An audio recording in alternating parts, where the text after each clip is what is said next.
canal. Pessoal, hoje eu vou fazer um vídeo um pouco diferente para vocês. Eu quero até pedir desculpa para vocês, porque a iluminação não vai estar tão boa assim. Tô gravando um vídeo à noite, pelo fato de estar fazendo muito frio, onde eu tenho iluminação forte, né, que eu tenho a luz própria para poder fazer meus vídeos lá fora da minha casa, então do lado de fora. Hoje tá impossível, pessoal, tá muito friozinho e eu vou estar fazendo hoje um vídeo aqui à noite mesmo para vocês.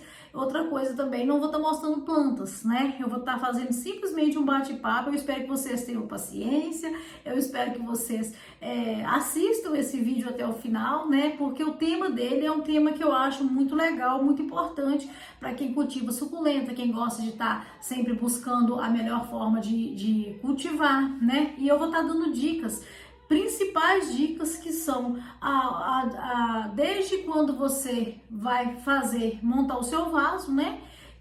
Montar o vaso, o seu substrato, a adubação, a rega, a quantidade de sol. Então eu tô fazendo aqui hoje um apanhado, né, de todo o processo de cultivo de suculentas.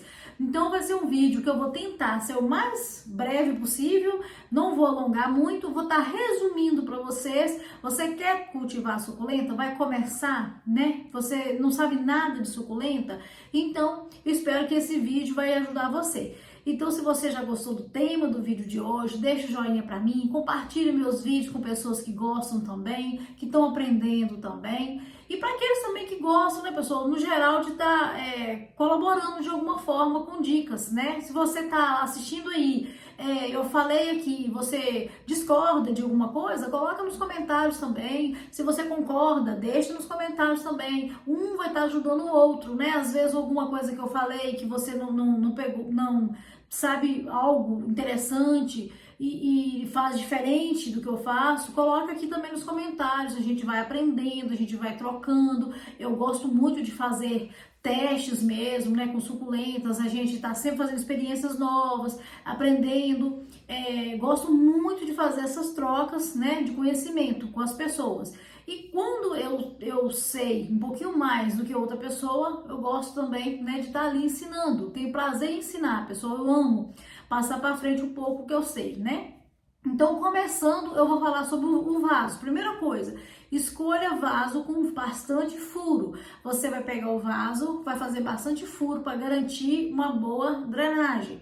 Segundo ponto, o substrato, que é o principal, é a base de tudo, de um cultivo com sucesso de suculentas. É você ter um substrato bom. O que é um substrato? Tem pessoas que não sabem nem o que é substrato, né? Tem substrato hoje em dia para orquídea, tem substrato para suculenta, tem substrato para bromélia, tem substrato para plantas em geral. Então muda um componente ou outro na composição ali do substrato, da base dele, sempre muda, né? Porque uma plantinha retém mais água, ela precisa de mais água, outras menos água, outras não precisam de nada de terra, então aquele substrato não vai ter terra, vai ter só casca de pinos, outras coisas, carvão, brita, mas não vai ter nada de terra. E já tem aquela que precisa de terra, tem aquela que precisa de mais partículas grandes, que é no nosso caso aqui hoje, que é o caso das suculentas, que eu vou estar falando com vocês. Suculentas precisam de substrato com bastante partículas no meio, né? Eu vejo sempre lá no meu trabalho, né, porque eu também trabalho vendendo plantas, eu vendo terra, eu vendo substrato, eu dou dicas.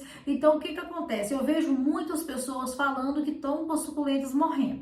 Aí eu vou investigar o que é, né? A gente vai perguntar, como que você faz o seu cultivo? Aí a pessoa fala, tá na terra da minha horta, uma terra muito boa, mas ela tá morrendo. Aí eu vejo o problema daquela pessoa tá exatamente no substrato, na terra dela. Porque a terra boa da sua horta não é terra para suculenta. Suculenta, ela é de solo arenoso, solo pobre, rico em matérias que são leves, né? Em coisas que entram em decomposição, mas assim, não não tem muito adubo, né? Não tem muita matéria orgânica de adubo. Então tem mais matéria em decomposição, pedaços grandes, folhas secas, mas não chega a ser aquela adubação para ela, que ela não gosta de solo muito adubado e também não gosta de solo que retém água, então fica aquela coisa úmida. A terra das nossas hortas são o quê? É aquela terra boa, né, preta, que retém água, fica úmida, né? Aquilo ali é maravilhoso para você colher um pé de alface, mas se você vai colher uma suculenta, cultivar, né, uma suculenta ali, vai dar errado. Então, a gente precisa saber, cada planta necessita de uma base, né, aquela base ali que vai garantir que a sua planta vai ficar bonita. E essa base vai ser o nosso substrato. Qual é o tipo de substrato? Aí sempre as pessoas falam, esse é o melhor substrato. Pessoal, não existe o melhor substrato. Existe substrato bom e substrato ruim, né? Mas o melhor de todos não existe.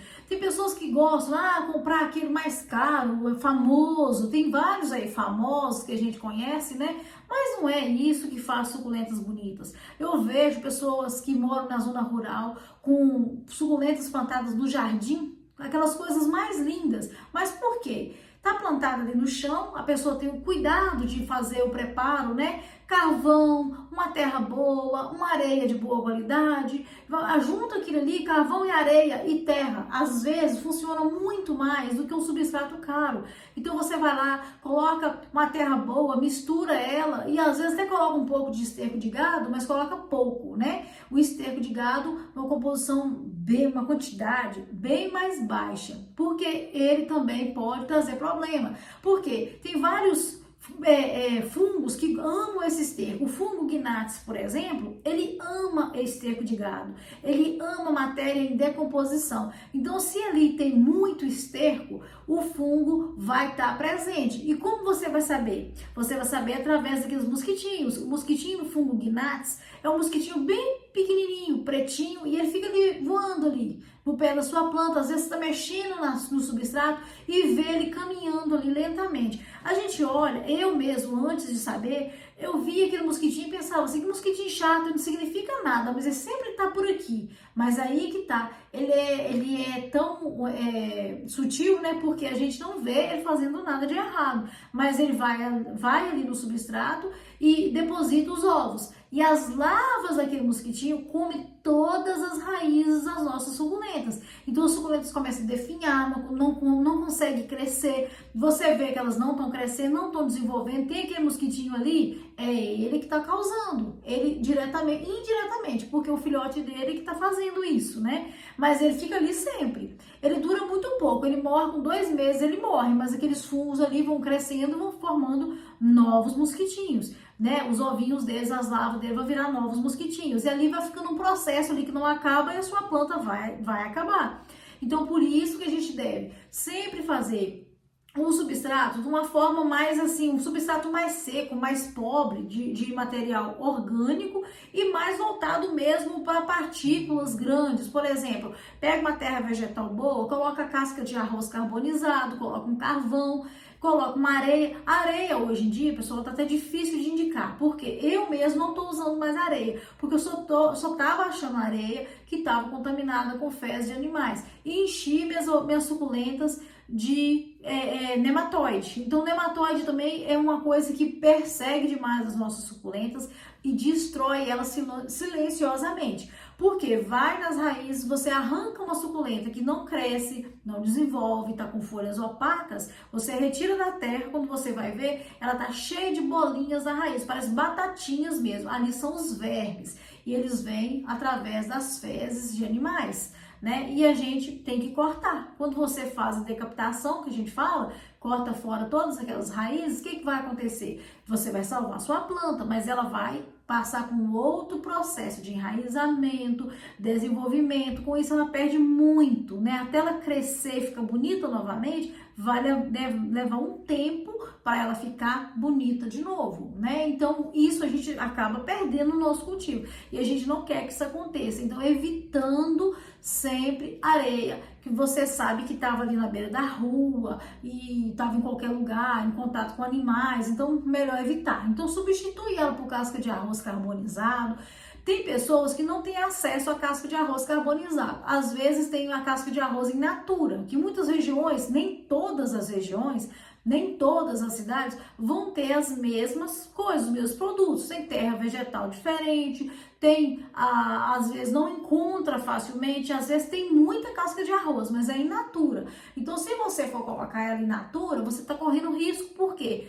A casca de arroz in natura, ela fermenta. Então, quando ela está molhada ali dentro do substrato, o sol está muito quente, o seu vaso está ali, fechado, abafado, aquela casca de arroz, ela vai ficar fermentando. Então, aquele processo de fermentação vai elevar a temperatura do seu substrato, a sua plantinha vai morrer. Ela vai cozinhando ali dentro, né? Então, ela vai ter problema. Outra coisa, às vezes a pessoa coloca o esterco de gado também, colheu lá rápido, seco, lá do jeito que ele tá, coloca, vai sapecar também. A gente fala que ela amarela, né? Ela cozinha, porque ele não passou pelo processo de a gente fala que é curar ele, tem uma outra palavra que as pessoas usam, do esterco, vai jogando água nele, ele vai morfando ali e tal, ele vai entrando num processo que ele entra numa alta temperatura, depois ele perde essa temperatura e volta a ficar frio novamente. Quando ele voltar a ficar frio novamente, aí sim você pode colocar uma pequena porção, né? Se você acha que deve. Eu prefiro nem colocar, nas minhas eu não coloco, mas tem pessoas que acham que se for cultivar alguma coisa, tem que ter esterco de gado, porque é adubo. Né? Eu prefiro já, no caso das suculentas, a adubação química. Eu prefiro até alguns orgânicos. Hoje em dia a gente encontra, né?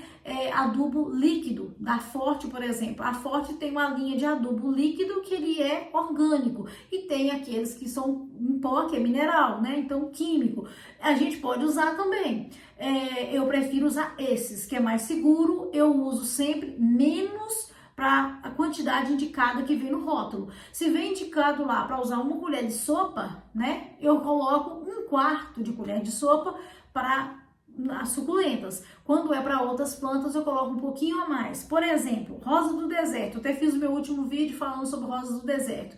Elas precisam um pouquinho mais de adubação, porque elas têm floração. Então, a floração, ela exige um pouco mais da planta. Então, você coloca um adubo a mais, um pouquinho a mais, ela vai ficar mais forte, mais resistente, vai florir, né? Vai ficar forte, manter a floração. Quando acabar a floração, ela vai continuar uma planta saudável. Então, no caso das rosas do deserto, eu coloco um pouquinho a mais. Que rosas do deserto também, eu cultivo elas como suculentas, porque é a mesma coisa. Pouca água, o substrato tem que ser leve, bem airado, sol 100%, porque elas precisam de sol mesmo, né? Outra coisa, pessoal, falando do sol, né? A quantidade ideal, a pergunta é sempre a mesma. Quando é suculenta de sol pleno, quantas horas de sol? Suculenta de sol pleno, ela tem que ter no mínimo 5 horas de sol. Aí vai 5 horas de sol, até o sol se pôr, né? No mínimo 5 horas. Mas se você conseguir aí de 8 a 10, maravilha, deixa ela no sol o dia todo, que elas vão amar, ficar bonitas, estressadas, compactas, e vão ficar lindas, né? Quando é suculenta de meia sombra? Eu preciso deixar quanto tempo a suculenta, quantas horas de sol? Porque ela é de meia sombra. Meia sombra quer dizer de no máximo 3 a 4 horas, já tá bom demais. Passou que é solzinho da manhã, um raio de sol, elas já receberam ali 1 hora, 2, elas ficam quentinhas, você pode tocar nas folhas delas que elas estão quentinhas. É o suficiente, elas não precisam de muito sol. Mas também, pessoal, tomar cuidado, porque elas não precisam de muito sol, mas não quer dizer que você pode levá-la lá para dentro da sua sala, lá para dentro do seu banheiro. Tome muito cuidado com suculenta dentro de casa. Suculenta não foi criada ou sabe, cultivada para trazer para dentro de casa. Eu tenho muito medo. As pessoas sempre, às vezes, vê vasinhos muito bonitinhos na loja e quer, eu vou plantar uma suculenta. Aí eu já falo, para onde você vai colocar? Eu quero colocar no meu banheiro. Então eu falo, para o banheiro existem outras plantas. Tem folhagens maravilhosas para banheiro, que você pode colocar na sua casa, que ficam lindas, que crescem, desenvolvem anos no banheiro e ama aquele local. Mas suculenta não vai gostar, pessoal. É ambiente fechado, com pouca iluminação, com muita umidade e às vezes quente, às vezes frio, fica frio, quente, não é adequado. É 100% errado. A gente não pode tentar levar uma suculenta para um ambiente desse. Cactos suculentos. Tem pessoas que ainda levam, os cactos toleram um pouco mais. Às vezes estiolam, cresce, fica esticado, as pessoas pensam que está crescendo. Só que na verdade eles não estão crescendo, eles estão buscando a luz, eles estão estiolando e a pessoa acha que está ali, deixa lá. Eu já vi tanto isso, às vezes eu observo assim, nossa, eu fico com tanta pena porque a planta está completamente fora do local dela, né? Ali não tem nada a ver com o ambiente natural, com o ambiente que ela gosta, com o ambiente que ela vai desenvolver. E aí a pessoa deixa aquela plantinha lá no vaso lindo e deixa lá, e a plantinha está sofrendo tanto, mas se ela pudesse falar socorro, eu quero sol. Se ela pudesse, ela falaria, né? Eu quero sol, porque é sol que elas gostam, é sol que elas amam. E a gente retirar um cacto do sol e levar para a sombra, pessoal, é muito triste. Nossa, eu não gosto de ver, não. Não gosto. Eu gostaria até que vocês colocassem aqui para mim nos comentários se vocês já colocaram ou se vocês têm o mesmo pensamento que eu. Jamais coloco. Não coloco, não gosto. Eu gosto de ver eles lá no sol, bem compactos, bem bonitos, né? E super saudáveis. Outra coisa, pessoal, que eu quero falar é sobre a rega, né? A rega, o sol, o vaso, o substrato, são coisas que andam juntinhas ali, que se você não tiver cuidado, você vai perder sua planta. A rega também é muito importante. A gente deve regar as suculentas nossas sem medo. Tem pessoas que falam, suculenta não gosta de água. Não existe isso. Suculenta, ela ama água, precisa de água. Eu não canso de falar isso aqui. Quantos vídeos eu já fiz com esse tema, né? Mas é porque às vezes a dúvida permanece, ela continua. As pessoas ficam assim, não, eu rego bem pouquinho, porque aí elas não vão encharcar. O pior erro é esse, pessoal, vai lá e coloca um pouquinho de água hoje, um pouquinho de água amanhã, aí depois de manhã mais um pouquinho, porque tá a impressão que não tá encharcando o substrato. Só que esse pouquinho todo dia vai manter o pé dela ali, ó, molhado todo dia, e ela não gosta, ela vai ficar encharcada e ela vai ter problema, né? É claro que vai ter alguma exceção que vai dar certo e a pessoa continua, né? Mas é muito mais chance de dar errado, porque suculenta é assim, você tem que regá-la muito, joga água de mangueira sem dó, deixa molhar até escorrer. E aí você fica 2, 3, 4 dias, até com época de frio, 5 dias. Tem pessoas que falam que fica 10 dias sem molhar. Se o vaso for muito grande, tiver bastante substrato, pode ficar a semana inteira, sem problema nenhum, não precisa regar. Mas não deixe de regar quando for necessário, né? Não vai pensar também que a coitadinha não gosta de água. Ela gosta e necessita, mas não gosta de encharcamento. A água para ela é diferente de encharcamento. Uma planta encharcada ali todo dia encharcada é uma coisa. Uma planta que tá ali, ó, bem cuidada, que você molha ela, deixa passar um espaço de seca, aí ela começa até a sugar um pouquinho as folhas de baixo, porque quando ela tá seca, que ela tá necessitando de água, ela começa a alimentar das primeiras folhas que estão mais próximas da raiz. Aí elas vão ali nas primeiras folhas e começam a sugar. Aí é a hora de você regar de novo. Aí você rega bastante e espaçamento de novo. Assim vai dar certo, né? Como eu sempre falo, se você tiver cuidado com esses principais pontos, né, que é a base do cultivo, você vai conseguir ter suculentas bonitas. Vai adubar? Aduba com menos e mais vezes. O que eu faço? Eu fraciono. Eu poderia colocar uma colher de sopa de adubo? Poderia. Aí ela cresce demais, ela fica estiolada, porque ela vai crescer absurdamente. Ela não é para crescer, ela é para manter aquele crescimento normal dela. O que eu faço? Pego essa colher de sopa, fraciono em 4 vezes. Aplico essa semana, falho 15 dias. Depois de 15 dias eu adubo de novo, principalmente quando é líquido, né? Eu faço muito isso com adubação líquida. Agora, quando eu ponho o osmocote, eu coloco o osmocote, que ele é muito bom, que a gente coloca de 3 em 3 meses, não precisa ficar regando sempre. Eu coloco menos do que eu colocaria numa outra planta. Eu colocaria 3 pitadas numa outra planta, na suculenta, eu ponho uma. Aí eu posso colocar em 1 mês ou 2, coloco mais um pouquinho, aí eu vejo que não tá crescendo demais, e eu vou fazendo aquele controle. Não tá adubado demais, mas também não tá faltando, né? Então tá aquela coisa constante ali, controlada, moderadamente, menos é mais, aí vai dar super certo. Então, pessoal, eu espero que vocês tenham gostado do tema do vídeo de hoje. Se você gostou, não esqueça do meu joinha. E desculpem mais uma vez, porque é à noite, não tem plantinha, né? Foi apenas um bate-papo mesmo, mas eu espero ter ajudado pelo menos uma pessoa. Se eu ajudei, eu fico feliz. E até o próximo vídeo, se Deus quiser. Fiquem todos com Deus. Tchau, pessoal!